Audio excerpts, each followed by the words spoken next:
I'd like to go ahead and introduce Debbie Sestaro-Seifer, who is here to present our talk this morning in the webinar. Debbie has a diverse background which includes nursing research, psychiatric and pediatric nursing, which is where the emphasis of her master's degree is, and she is a former college professor. She's worked in HIV care for the past 11 years. And currently, Debbie is the project coordinator for the Florida Caribbean Telehealth Education Training Center, and she serves as a clinical educator for the Florida Caribbean AIDS Education Training Center.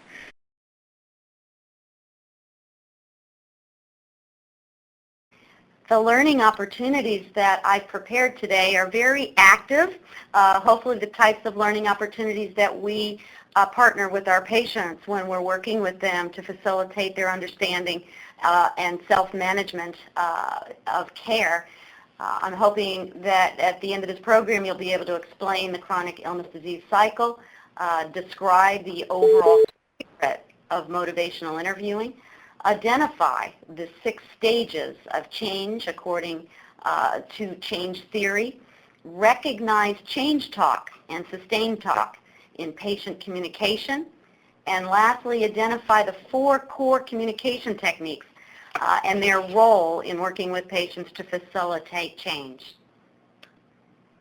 We're going to talk today about building patient partnerships, building successful partnerships using motivational interviewing as a strategy. To begin with, I'd like to share with you, well, probably everybody on this call is engaged either in acute and chronic illness care and treatment, one or the other, or you may be, we may be lucky enough to have you working in both areas of care. But I put this slide here for you to show that even with acute illness, that is for short-term illness, we still can use motivational interviewing. And in chronic illness, most definitely, we can use motivational interviewing as a strategy in working with our patients, because when you are ill, there are critical moments in working with your provider on health management, with health education as the forefront, and health prevention messages that hopefully promote wellness. When we work with someone that is has chronic disease, as a provider, let's put ourselves in the provider role, we're thinking with this new patient, what are those physical symptoms they have? What facts about the disease do they need to know to understand what's happening to them? What skills do they need to manage their health-related problems? And what behaviors we know will help them get through living with a disease that is chronic and hopefully give them a high quality of living. And lastly, we know what strategies to teach patients to promote healthy living. Now we're going to put on our patient hats, and we've all been a patient at one moment or another. So we're going to now look at the patient. The patients are coming to us, especially those that have a chronic illness, and they want to know why they don't feel good. They want a solution, and in most situations, they want a quick solution. They're not used to having a chronic illness, and so they're not used to having something that lingers, that can't be fixed. We tend to be in a society of instant. We want instant weight loss. We want instant, if I have a headache, I want to be able to take some sort of ingredient that will take my headache away so that I can get on with my life. So I want it fast and I want it to be effective. I have disease beliefs as a patient that I come to, that I learned as a child, that I might have learned from family, friends, and those beliefs come with me at that appointment when I am learning about what these symptoms mean and why I'm going to have them for a long time. The other thing I'm coming to as a patient is I want to know what it's going to take me to have a normal life, because quite frankly, as a patient, I want my normal life back. I'm not sure of this new life, and I want the symptoms to go away so that I can be normal, like I was before these things happened to me. The other things that I'm coming as a patient with, I'm coming with frustration, fear, depression about what it would be like to have these symptoms for the long ride of life, and I have fear of the future. I don't know what the future brings. So as a patient, I'm coming with a quite different set of questions, and the provider, as a provider, we want to be well aware of our patient's situation and how they present to us. The chronic disease symptom cycle is something that I show very briefly when I talk about motivational interviewing, because when you're working with someone with chronic disease, there is a vicious cycle of having symptoms that can't seem to be resolved, and that causes anxiety, which anxiety causes tension. Then we start to get pain because our neck and parts of our body start being overly worked out because we're so anxious and we're holding our shoulders tight. We may be holding other parts of our body very tightly. Causes more stress and anxiety because suddenly now we're having pains we've never had before. And then we get, quite frankly, very depressed because we don't see an end to this. Where's the resolution? It may even cause, in some cases, shortness of breath and serious fatigue, where patients start to say, there's nothing to do. I'm going to be stuck in this situation for a long time. So psychological stress is, as a result of chronic illness, is a situation that as medical providers we need to be very aware of, and we often are, because we know our patients have medical uncertainties, financial uncertainties, personal uncertainties, because we don't know how our life is going to look, and certainly we have social uncertainties, especially when we have an illness that may be seen by others as being stigmatized or something that would require other people to treat me different. Not that we want people to be treated different, but that there may be a reason why people might try to not treat me as I was when I was normal. So again, there's a lot of uncertainties when an individual is presenting with a chronic disease. And these symptoms that they show us are oftentimes insomnia, fatigue, anxiety. They're depressed. They may start to socially isolate themselves because they don't know how to interact with people given this new diagnosis. And there may be grief, the grief of the old life, the normal life, and this new life. So again, our patients are presenting to us with a variety of symptoms that are often psychosocial in addition to the physical. So the self-management needs of this patient population are huge, and I put them into three categories. One, individuals who are ill, especially chronically ill, have to learn how to cope with intense and sometimes debilitating emotions. Two, they have to learn how to change some behaviors in order to minimize the impact of the chronic illness in their life. And lastly, they need to manage the disruptions that the illness and the treatment may cause work, school, and family. So a potential outcome of chronic disease can be seen by many of us in healthcare, and that is a patient that becomes, as I call them, unplugged. They don't know what to do, and so doing nothing becomes the order of the day. And this is not how we want to see our patients. And when we have many patients that are faced with chronic illness or symptoms that they don't understand, and they are not getting those symptoms resolved, we become unplugged with our patients. And we start to sometimes lose our ability to be upbeat and focus on the individual needs of our patients.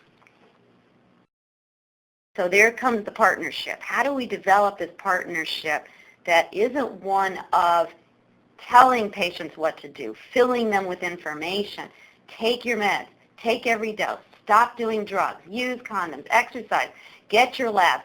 I think you've all heard it. We've probably even said it a million times as providers to our patients. This doesn't look like a partnership to me. And I hope as you're viewing this in groups or by yourself that you envision that this isn't going to be the best partnership for especially a long-term professional patient relationship. Now this picture here emphasizes the partnership, coming together, working together, because it's the patient that eventually goes home and has to manage their own disease. So how do we partner with our patient to help them be the best they can be? What behaviors promote this engaging partnership that I'm suggesting and talking about? Well, feeling welcome, feeling comfortable, feeling understood, feeling that the staff and your providers have exceeded your expectations, having mutual goals so that when you're sitting there in the office together or in the clinic room, that you're talking about the same thing and you're both on the same page. And last but not least, being hopeful. So I look at this engaging partnership we develop with our patients as growing a beautiful flower in a garden, and hence the picture here of seedlings growing. So as providers, wow, we've got quite a list of things that we need to be on top of in working with individuals, especially who have chronic illness. And we have to have a toolbox for how do we test, how do we screen, how do we address medical adherence, medication adherence, how do we help patients stay in care so that they can stay as well as possible and be a part of new therapies.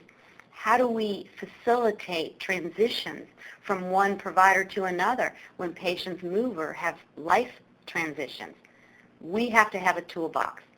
And when we effectively partner with patients, we have to have knowledge of the disease process.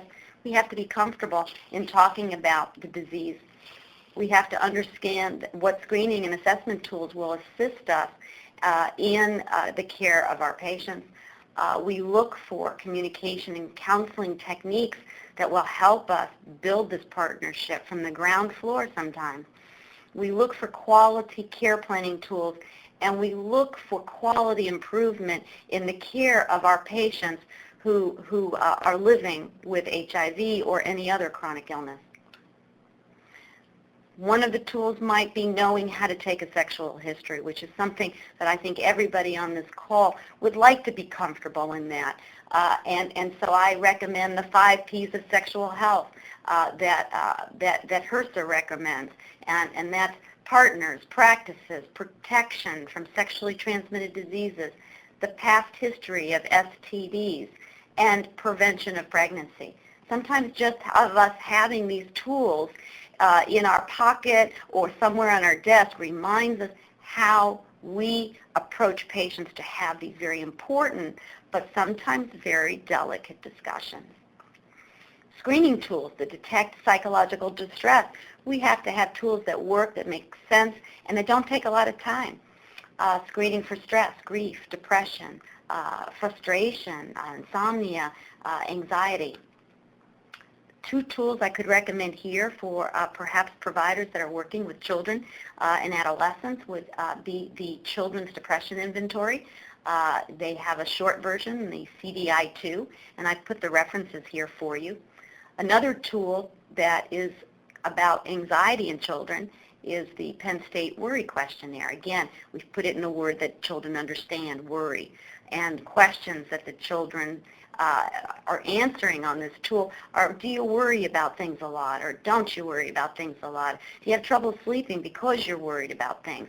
These are some nice tools to use in the clinic setting, and some of them have validation, meaning that the parents and maybe a teacher would also fill out that tool so that we can get some sort of understanding of how the child is seen by the parent and the teacher perhaps that know this child very well because they spend so many hours a day with the child. So again, just some tools for you to have available when you're working with different populations. So now let's talk about motivational interviewing. How does that fit in? Well, that's a very important piece of that, developing that big important partnership. And if we talk about motivational interviewing, we cannot miss the opportunity to talk about health behavior change, because motivational interviewing is about facilitating health behavior change in our patients. So I'm going to ask you for a few minutes to close your eyes for a second and think of a behavior that you tried to change in the past. Might be something very simple, like taking the garbage out once a week to the end of the road. Sometimes just simple things are hard to do. And then, did you ever feel ambivalent about it? What does that mean, ambivalence? Well, ambivalence is a big word, and our patients often don't know that ambivalence is a part of change. Ambivalence is thinking or feeling 2 ways about something. Part of you wants to do it, and part of you doesn't want to do it. You can find good reasons to go about maybe taking the garbage down to the end of the road for the garbage man to pick up, And you can also think of good things that it might not be in your best interest to do that. Maybe you've got a bad back. Maybe that garbage can is really, really heavy. And maybe you don't fill it up every week, so it doesn't make sense to bring it every week to the end of the road. The contemplation stage, this is a stage of change. This is where ambivalence rests. You're thinking about changing. You start to be thinking about those things that would facilitate change and those things that might be barriers to change. Ambivalence is normal, and it does get people stuck, but it is a very positive piece of the change process because it allows people to look at both sides of the story. So here's my visual aid on stages of change. And notice that I have the first stage of change called pre-contemplation. I have it outside the circle. Many of you may have seen this in previous maybe work that you've done in school. Pre-contemplation is often on the circle, but I took it out, and I'll tell you in a few minutes why. So the first stage of change is pre-contemplation. The second stage is contemplation. Third, preparation. Next, fourth is action. You see the little man running, the little person is running. They've got action. They're doing something.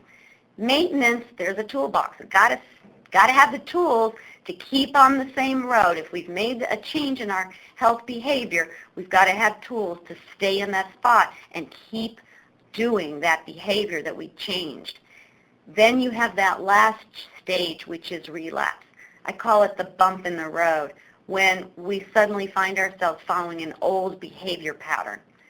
So these are the stages of change, and that pre-contemplation is all out there by itself. I wonder what that means.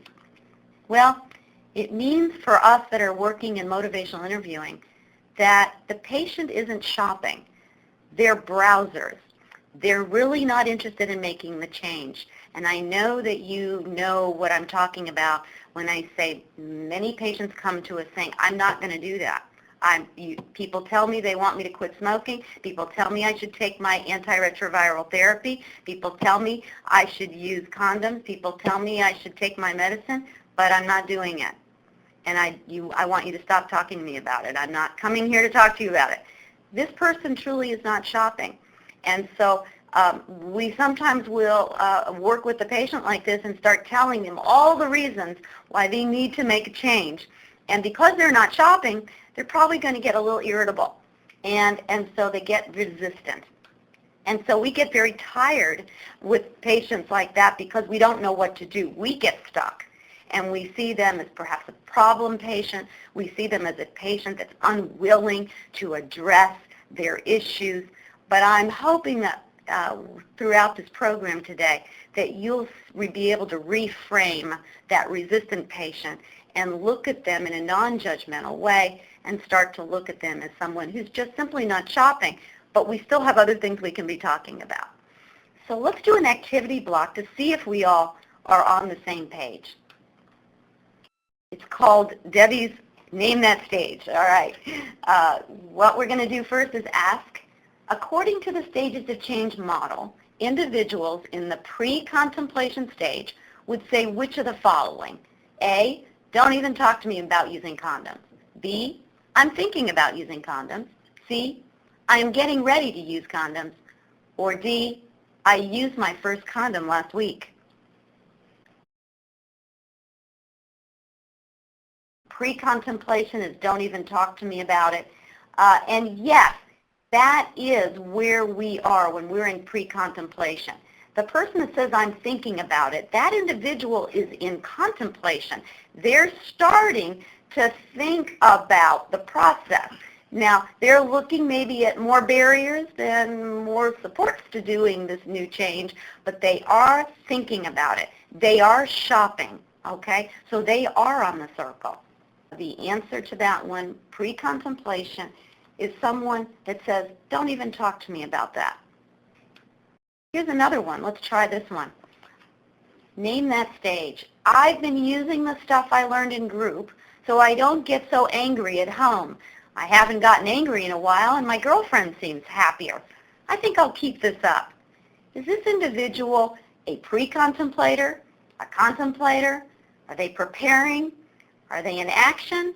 Are they in maintenance or relapse? What are your thoughts on this? Those folks that say action, yes, they're using the stuff. You see that action word. They're doing something. This person was probably most likely in an anger management program, and they were given some strategies of how to deal with anger management, and this person is using those strategies, and they even like them. And there is a value in it because this individual is saying, I haven't gotten angry in a while, and my girlfriend seems happier. I think I'll keep this up. The key word in locating where this patient is in the stages of change is, I think I'll keep that up. They're truly in action, and now they're in maintenance. This is someone that is in maintenance, and they're making a commitment to you in your office that they're going to keep this up. So that's an exciting moment because I want to clap for this patient. Okay, they see value in these strategies, and they're getting positive reinforcement for it. Now, is this a patient that I would say, oh boy, well he's or she's got this down now. No more work in this area. Let's pick another subject, to a health-related topic to work with this person on. No, because maintenance is a stage where people can hit speed bumps. So on this patient, I have said in the past, and this was a real patient for me, I asked this patient, tongue-in-cheek, using a small amount of humor, said, okay, well, I'm thrilled, and I'm excited for you. Congratulations on your commitment today. But let's just, what if? What if your girlfriend had your car running, and it just so happened that she didn't have the emergency brake on? And unfortunately, while she was running in the house to get something she forgot, the car or truck went backwards over a cliff, and it was your car or your truck. How would you feel about that? Well, needless to say, that is a role play. That's an opportunity for me to hear from my patient that perhaps there are new things that they could learn, or that perhaps something could happen that could set them off where they would hit a speed bump, and the strategies they learned for anger management might no longer be effective for them. And so, again, constantly working with our patients to say, okay, well, still food for thought, still more work to do, but good for you that you've gotten this far. And let's maybe do some role play about what you would do in some really advanced situations that might require a lot of your patience. Here's a last one. Name that stage. My dad is exaggerating. I'm not using weed that much. Where is this patient? Is this patient in pre-contemplation, contemplation, preparation, action, maintenance, or relapse? Let me emphasize a word, and let's see what you think of this. My dad's exaggerating. I'm not using weed that much. Ooh, that changes it a little bit, doesn't it? Yes, I would agree with the pre-contemplation, but when I say the words that much, I feel a sense of contemplation. I believe that this individual may have thought, ooh, perhaps I have overused my weed at times, but in this situation, I think my parent is being unduly, overly excessive about their concern. But I believe that this patient may be contemplating a little bit. Now, would I go to this patient and suddenly say, aha, I got you. You are thinking you're using too much weed, or that weed is bad? No. I would very subtly try to discuss the issues about, well, I wonder why your father's so concerned, and it sounds like he may be excessively concerned. What do you know about what weed does? Those kinds of questions. But I wouldn't go in hardcore with this patient because, again, I'm trying to engage in conversation, and I'm trying to evoke the client to think about what he just said. Because everything in motivational interviewing is about helping the patient to listen to what they say, what they feel, and we simply facilitate the process. So how do we recognize change talk? Well, let me give you some modifiers that will help. When someone is desiring to do something, you may hear, I want to take my meds. When someone is showing ability, I can. When someone is starting to have a reason for something to change, they'll say, it's important. If someone's displaying, perhaps they understand there's a need, if I do this, then that's telling us that they're starting to have an understanding of that change might be in their best interest, or at least that they should consider making a health-related change. Other examples might be in terms of commitment, activation, I'm ready, and taking steps, that action phase. I'm trying to figure out what the best plan so that I can become a non-smoker, or I'm trying to figure out what the best plan is for me so that I can use condoms with my partner all the time. Again, recognizing that change talk, I hope that these slides will help you in that recognition. Now, we also need to recognize sustained talk. Sustained talk is when someone is maintaining the status quo. They don't really want to make any changes on a particular health issue. So you're going to hear things with sustained talk like, I'm not going to do that. I don't have that. That's not possible. I have plenty of time. I'll do it when I'm 50 and the person is 13. I can't take those meds all the time. I need a break. That's sustained talk. They're trying to maintain the status quo. And it's our job to help them hear themselves and find out, maybe learn from themselves why they want to maintain it. What are they gaining from maintaining it? And what could they be losing?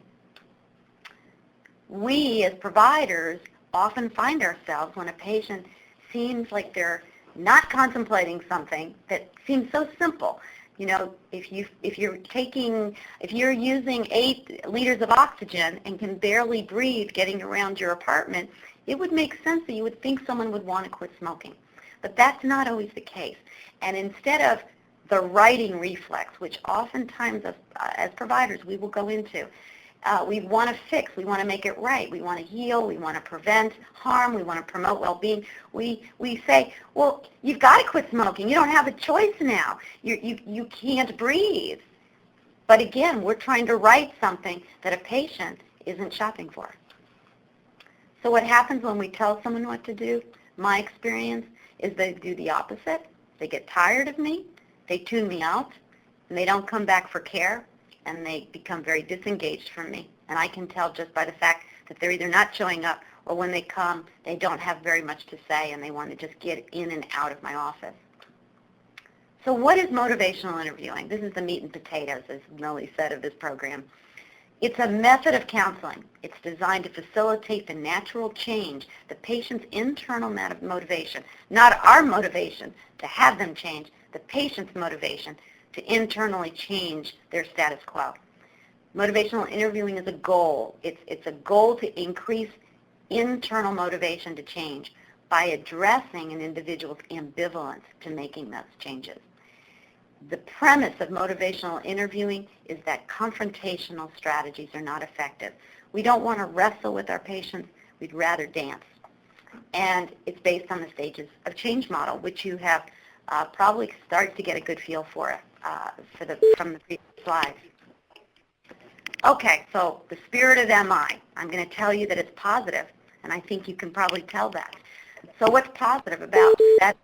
Why would Debbie put FedEx here on the slide?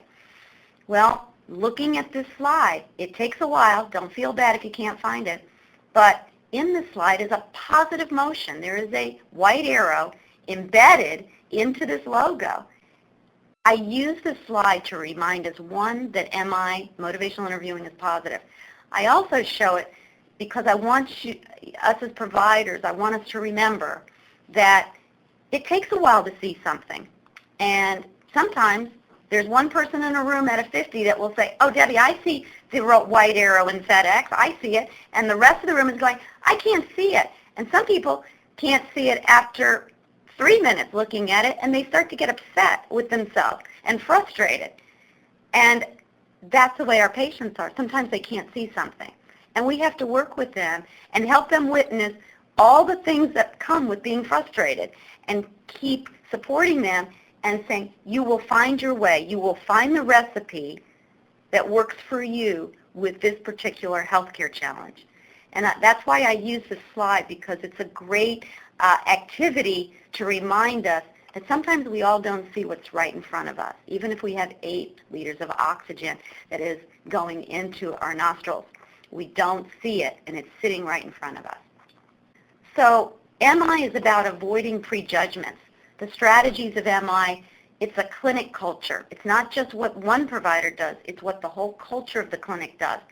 I've gone into clinics. I'm a mystery clinic shopper, and I oftentimes will go in as a patient, and I will learn what it is, what it feels like to be a patient in a facility.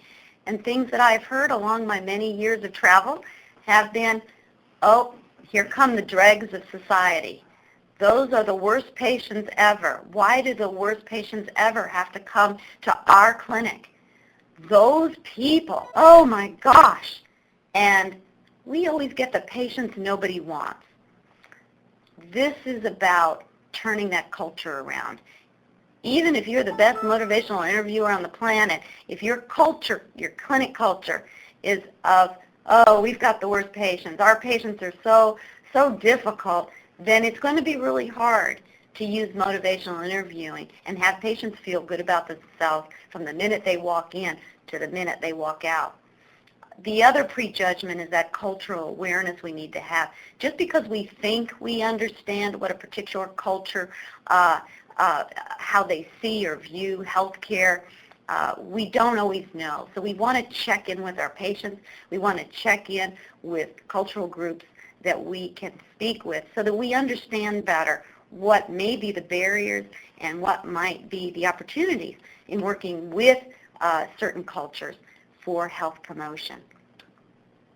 We want to match our words to match the patient's ready to change. So when a patient is demonstrating that there is some contemplation going on, we want to match what we're saying to meet that. We don't want to go too far ahead of them. Yes, we have a lot to do in a day, and we have very little time to spend with our patients. So we want to go sometimes faster than our patients. And I just hope that you'll take away from this program today in pulling back the reins and trying to go at the patient's pace. The strategies are explaining to a patient what ambivalence is about, explain that ambivalence is normal, and suggest to the patient that maybe the recipe they're using to make a particular change is what's wrong, and that it's not that they're wrong. They're not bad. They're not the failure. They're not the problem. I say to my patients, well, I think we've just got the wrong recipe. You've been using maybe a recipe that's not working. So how do we make new blueberry cobbler? How do we make brownies? Let's find out how you're going to make this particular healthcare change using a different recipe, because you know what doesn't work. Let's try to figure out. Let me help you figure out what does work. What do you think will work next? Again, a different philosophy, a different focus. Remember, ambivalence is very important in change, and there are different roads to successful change. And I believe this slide demonstrates that for sure. The core components of motivational interviewing are listening, expressing empathy, developing discrepancy, avoiding argumentation, rolling with resistance, and supporting self-efficacy. We have to be safe with when we talk with our patients. Our patients are disclosing some very important things to us, very, very personal things, and we have to let them know that those personal things stay with us, that we witness them with them, and we support them, that they don't go further than the healthcare team. They stay in the office and not back out to the community. We also make it safe for our patients to talk to us about behavioral changes by offering them opportunity, promoting self-confidence, helping them with skills, practicing skills right there in the office. The resources that we use to assist providers to help patients optimize their health outcomes are how to use motivational interviewing, and that sometimes takes on-site work with staff to get good at using these techniques. Also, considerations for providers that are on the call today. You'll want to know the level of language literacy, the level of health literacy of your patient population, and how culture affects your patient's health behavior. Why use MI? Well, I say it gives the patient opportunity to discuss other options. It honors patient autonomy and self-determination. It's purposeful and goal-oriented. and it allows the provider to practice empathy. We don't want to be in sympathy. Sympathy is in this little figure here. Sympathy, you're going into the quicksand with the patient. That is not our role. We are there to facilitate the patient learning to live with whatever health challenges they have. When you are in apathy, you're not paying attention. You're saying, oh, it's that patient, it's those patients. When you're in empathy, you practice and tell the patient, this is tough for you, I get that, and I'm trying to help facilitate new changes, new opportunities. So the spirit of MI, the summary, it's collaborative, it's not prescriptive. It honors patient autonomy. It evokes from the patient more information than we are telling the patient. We have to be willing as providers to suspend our authoritative role.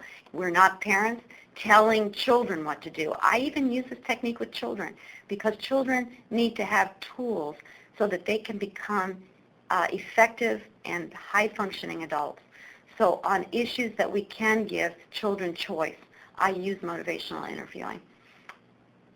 Providers also need to have a willingness to explore patient capacity and a genuine interest in the patient experience.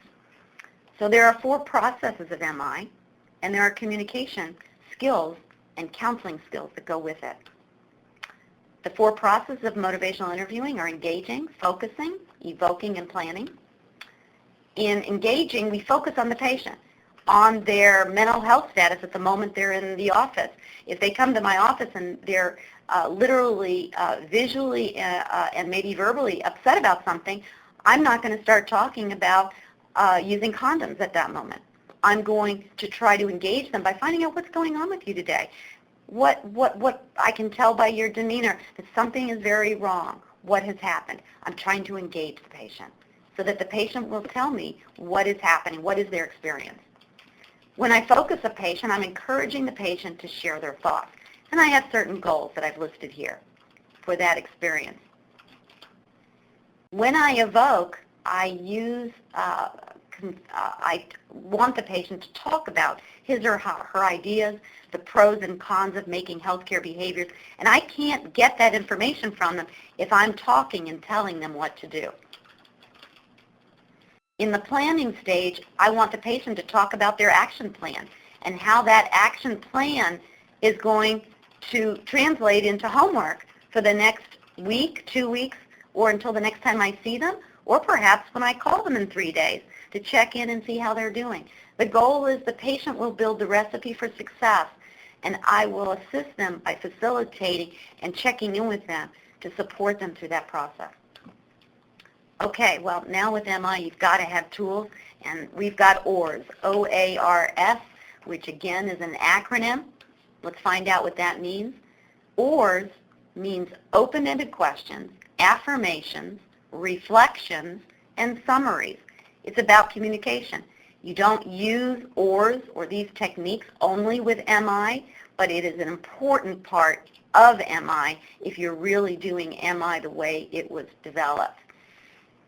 And we have listening, obviously, as a big part of this using your OARS, but look what else happens.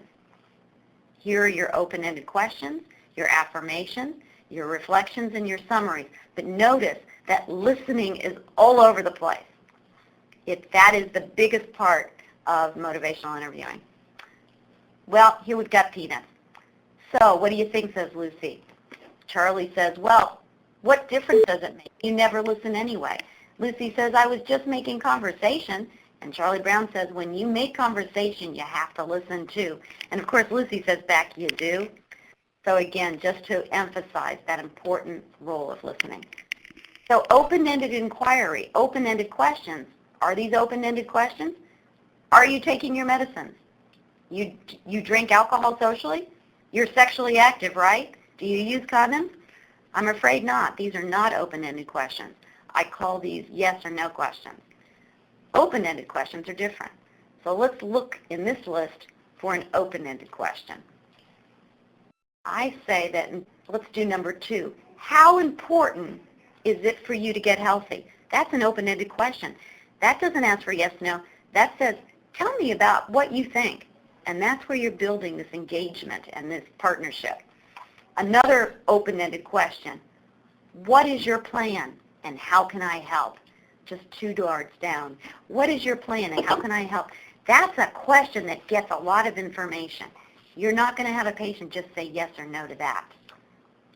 Affirmations build feelings of self-efficacy. You want to be sure not to overuse affirmations, but they are very helpful. An affirmation might be, this is hard work you're doing. Your anger is understandable. It took a lot of courage to come here today. Those are affirmations. And again, more affirmations. You have such excellent questions when you come to your clinic visits. Maybe I would follow that even up with, what are your 2 most important questions today? Again, affirmations can be very helpful, but we don't want to overuse. Evoking change talk is about finding that ambivalence and bringing that back to the patient. When you hear a mixture of change talk and sustained talk, you know the patient is ambivalent, and that's not a bad place to be. I want to remind you again, bringing this slide up again, that this is not, even though this looks like stair-stepping, that these 4 processes are used interchangeably. So for example, at the beginning of my first contact with a patient, I'm going to work more on engaging. In fact, 70 to 75% of my first interaction with a patient might be all about engagement. But as I develop that partnership, I'm going to start to move up the stairs and start to put more focusing and evoking and planning as we get there, as the patient demonstrates their ability to move in that direction. But I can always go back down the stairs. So for example, that maybe had a patient that had a really hard day, I may go back to engaging because we're going to talk about that hard day. We're not ready to talk about planning for a health change when something else is happening and perhaps needs to be discussed first. There are reflections and there are simple ones. There are very complicated reflections. I recommend we start with the simple. These are simple reflections, repeating an element of a statement the patient said, rephrasing something they said. These are the simple ones. They're the most easy to use when you're new to motivational interviewing, and the 4 communication techniques I'm going over today. Reflective sentence stems for those individuals that are doing a little bit of higher level, a bit of more involved reflection. You might hear something like, it sounds like you're wondering, you would like to see, that makes me think, if I understand you correctly. These are ways that you can lead into reflecting what the patient said. And what you're doing is you're listening. You're listening and looking for flowers among the weeds, as I say. You're looking for the things the patient can do. And you're focusing on those things the patient sees that they can do and working through that maze of weeds where they're uncomfortable or feeling that they can't do. Finally, at the end of your conversation or session, if you have a 15-minute session, you need to have 2 minutes on a summary. You need to summarize what just happened between the 2 of you, which then again validates to the patient that you were listening and paying attention, and it sets up the tone for future conversations, whether they're on the phone or in person at the clinic. Short 1 to 2 minutes, and you're basically saying to the patient, did I get it right? A summary might start with, let me stop and summarize what we just learned about. You're not sure that you want to be here today, and you really only came because your partner insisted on it. Again, you can read this slide as best as, as well, but here at the end I say, did I miss anything? I'm wondering what you make of all these things that I've just stated today. Again, giving that patient that last word too. 2 tools I want to share with you. Motivation. The 2 most important questions at the end of a session. If a patient has agreed or committed to making a change, I want to ask 2 important questions. On a scale of 1 to 10, how important is it for you to make this change? Because if it's not that important, the patient might not be ready this week to make that particular change. The second question, on a scale of 1 to 10, how confident are you that you'll be able to make this change? If a patient's only 2 on a scale of 10 in confidence, that would be another reason to sort of pull back on the reins and say, I'm concerned that your confidence is not as high. Would it not make sense to be a little more confident? What can we do together to help with that confidence? Or how did you get to 2? Because whatever you did there, that might be important to getting to 3. So again, different ways of using this tool. Case Western puts this particular tool together. There are rulers that you can actually put in your pocket, put it in a book, and pull them out and show the patient. I've also used a tape or a ruler I bring in with me to actually show the patient that we can measure it. And this is really great when you're trying to document in a patient note where the patient is. You've got some documentation of where the patient is in making a particular healthcare change. This is another wonderful tool, also by Case Western, and it is a lovely card that gives great recommendations and questions, reminding you, did I get it right as a provider? Did I listen enough? Did I ask open-ended questions? I hope that you will look and find these resources, because I have found them to be wonderful resources in the clinic setting. So in summary, knowing the basics about any chronic illness or an acute illness when you're working with individuals who have health care needs, communicating with patients in a way that honors their autonomy, their voice, their culture, everything about them. Be willing to suspend that authoritative, I know better than you, I have the information you don't, this is what you have to do. We want to suspend that, and we want to find out what it is the patient, what tools they already have, and how do we help them build new tools. Being willing to explore patient capacity rather than incapacity. Again, reframing and not judging. And then showing the patient you have general interest in their experience and their well-being. And lastly, I want to add, taking good care of you, making sure that you take breaks, because working in this line of work in helping people make change is very time-consuming, and you need time and breaks so that you can refresh your attitude, refresh your time, so that when you work with these patients, you feel committed and engaged. I'm set for questions. Thank you so much. Thank you, Debbie. We do have one question already. How do you feel about motivating clients with gift cards or prizes? Does this have a place in the motivational interviewing process? Wonderful question. Thank you for asking it. And yes and no, okay? I have some ambivalence, and I think as providers we need to know what the pros and cons of anything are. I've done a lot in working with prenatal classes and teaching adolescents how to care for themselves and the new addition to their lives. And we have to be careful when we motivate, because we can over-motivate. It's like overdoing anything. I usually reserve those types of gift cards and prizes to entities that are outside of my clinic office. I like other agencies to provide those resources. I like to tell my patients that those resources are available, but I really like to not use those in motivational interviewing unless it's about transportation, basic needs, getting somewhere, getting to the office. And the reason is because I want the patients to find internal motivation. And I let them know where that resource is. For example, in one clinic, there was a provider that was giving out baby clothes and wonderful things for patients that were in our program. But what happened was then everybody in the entire waiting room was wondering where all these things were coming from. And so what we did is some of the outreach workers would give coupons, and I came up with this coupon kind of thing where you get a coupon for coming to clinic and having a discussion about behavioral health change with me. And that coupon you took to another area of the facility, and you got to shop in that room, and there were baby clothes and baby things and pregnancy clothes and lots of fun things for new parents to access. But it was located outside the clinic walls. It was in part of the building that was not associated with the clinic itself. So again, just being sure, we want to be sure our patients are motivated internally, because those are the things and behaviors that will stick.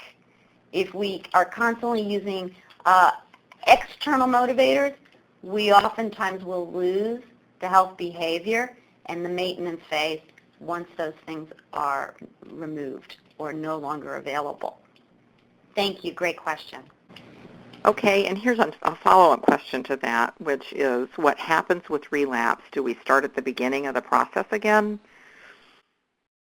That is a great question, and it depends on the patient.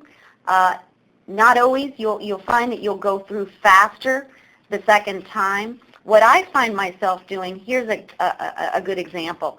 I had a patient call me from a hospital ICU because her husband had just had a heart attack, and she had just quit smoking a month ago and was in maintenance. She called me up and she said, I just smoked a cigarette. And I said, I'm on my way. And I said, while I'm driving in the car, think on something for me. How does you smoking the cigarette, how is that going to help your husband who's fighting for his life in the room? How does that help him?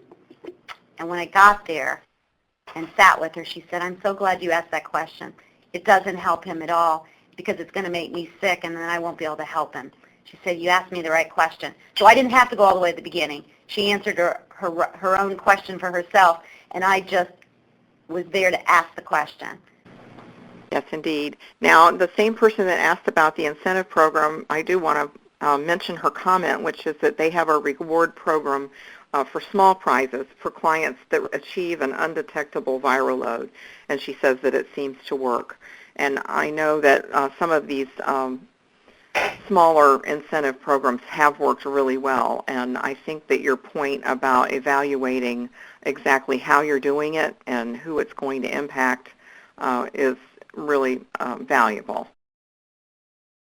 The Florida Caribbean AIDS Education and Training Center's mission is to ensure that physicians, nurses, nurse practitioners, physician assistants, dentists, pharmacists, case managers, and other healthcare professionals in Florida, Puerto Rico, and the U.S. Virgin Islands receive state-of-the-art information, training, and consultation on the prevention, chronic disease management, and treatment of HIV and AIDS.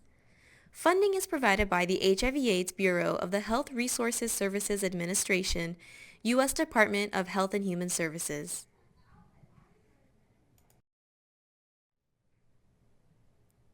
The Florida Caribbean AIDS Education and Training Center provides a variety of HIV/AIDS education, training, consultation, and resources. Visit our website, www.fcaetc.org, to learn more. Stay in touch with us by joining our mailing and email list. You will receive notices about upcoming educational opportunities as well as new and updated HIV/AIDS resources. You may also sign up to receive our HIV CareLink newsletter. Visit our website, FCAETC.org, and click on Join Our Mailing and Email List at the top of the homepage. Be sure to also connect with us on Facebook, Twitter, LinkedIn, and YouTube.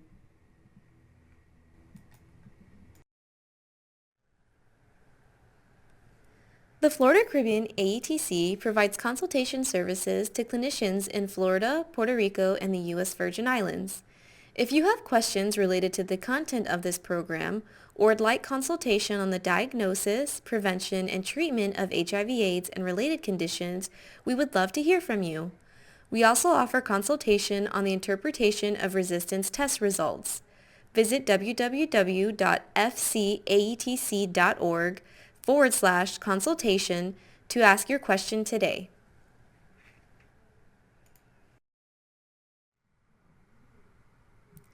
The Florida Caribbean AIDS Education and Training Center provides pocket-sized treatment guideline resources that detail the federally approved HIV/AIDS medical practice guidelines, such as the adult antiretroviral therapy, hepatitis, pediatric antiretroviral therapy, adult opportunistic infections, tuberculosis, and pre-exposure prophylaxis, non-occupational post-exposure prophylaxis, and occupational PEP. In addition, we have summarized common practices for the post-exposure prophylaxis in pediatrics adolescents. We have also developed resources that provide an overview for treatment of sexually transmitted diseases in HIV-infected patients and therapeutic agents for oral manifestations. Visit our website to download or request copies of these resources.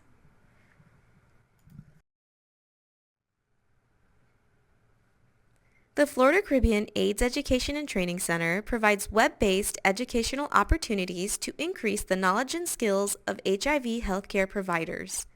Live and on-demand options are available. Visit www.fcaetc.org/education for more information.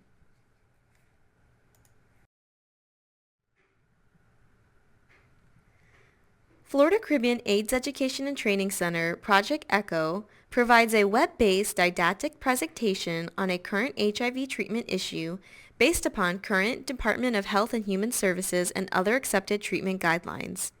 Project ECHO also provides an opportunity to discuss case presentations submitted by participants and an opportunity to network with both your peers and HIV experts. All members of care and treatment teams, including case managers, are welcome to participate. Information discussed is targeted at providers with basic or intermediate HIV/AIDS treatment experience. Choose from 4 session types. Visit www.fcaetc.org/echo to view upcoming sessions and to register.